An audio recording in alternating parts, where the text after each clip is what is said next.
Hi good evening good evening good evening. আমি বৰ্তমান গুৱাহাটীতে আছোঁ। এই গুৱাহাটীৰ যি এটা নান্দনিক পৰিৱেশ আমি দেখাবলৈ চেষ্টা কৰিছোঁ। আচলতে এটা গধূলি গুৱাহাটীয়া এটা নিৰিবিলি পৰিৱেশ, ধুনীয়া পৰিৱেশ। যেনেকৈ মানে বৰষুণ দি আছে, কাৰেণ্টৰ দ্বাৰাই বৰষুণ দিয়া নিচিনা পৰিৱেশ সৃষ্টি হৈছে। এটা নান্দনিক পৰিৱেশ, ধুনীয়া পৰিৱেশ। আমি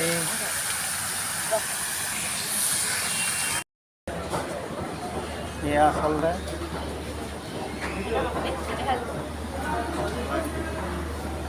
চলন্ত চি, চলন্ত চিয়াত আমি গৈ আছোঁ। চলন্ত চিয়াত গুৱাহাটী চলন্ত চিয়াত এতিয়া আমি গৈ আছোঁ। এয়া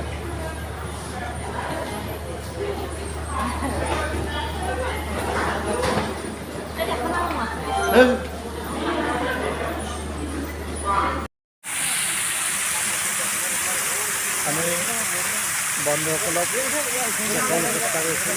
এয়া হ'ল গুৱাহাটীৰ এটা সুন্দৰ পৰিৱেশ, এই এটা নিৰিবিলি পৰিৱেশ, প্ৰাকৃতিক পৰিৱেশ।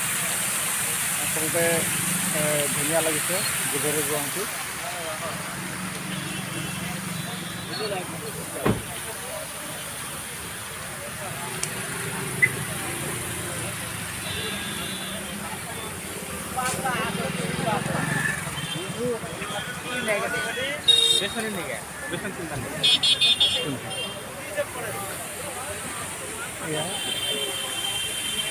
পানীয়ে ধুনীয়াকৈ পানী পৰি আছে, জিৰকৈ এটা সুন্দৰ দৃশ্য।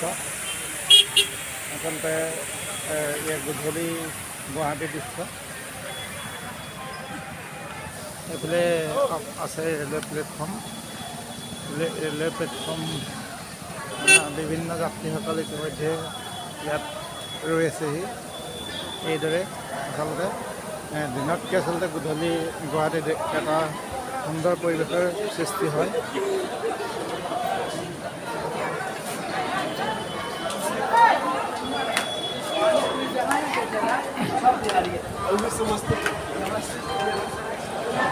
আচলতে ৰেলৱে কৰ্তৃপক্ষই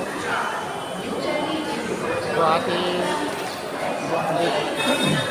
যি অসমৰ থলুৱা সংস্কৃতিৰ ওপৰত আচলতে বিভিন্ন প্ৰতিচ্ছবি ইয়াত অংকন কৰিছে।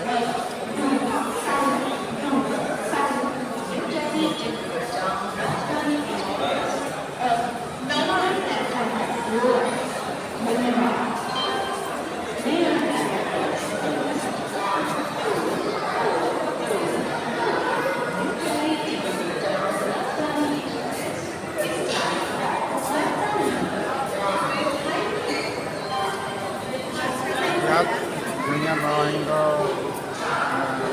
মূৰ্তি আঁকি থৈছে, মূৰ্তি বনাই থৈছে।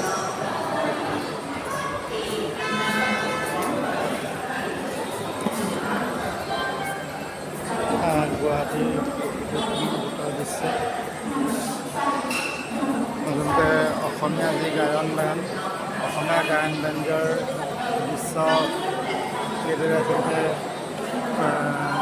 অসমীয়া সংস্কৃতিক গুৱাহাটীৰ অঞ্চলৰ ভিতৰত গঠিত কৰি ৰাখিছে। এইফালে ওলাই যাওঁগৈ বৈ।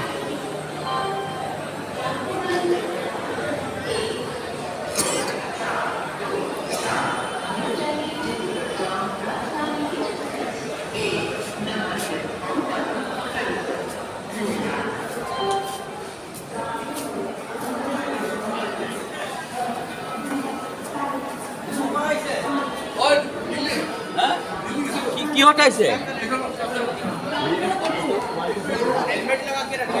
এয়া মানুহেই মানুহ গুৱাহাটী প্লেটফৰ্মত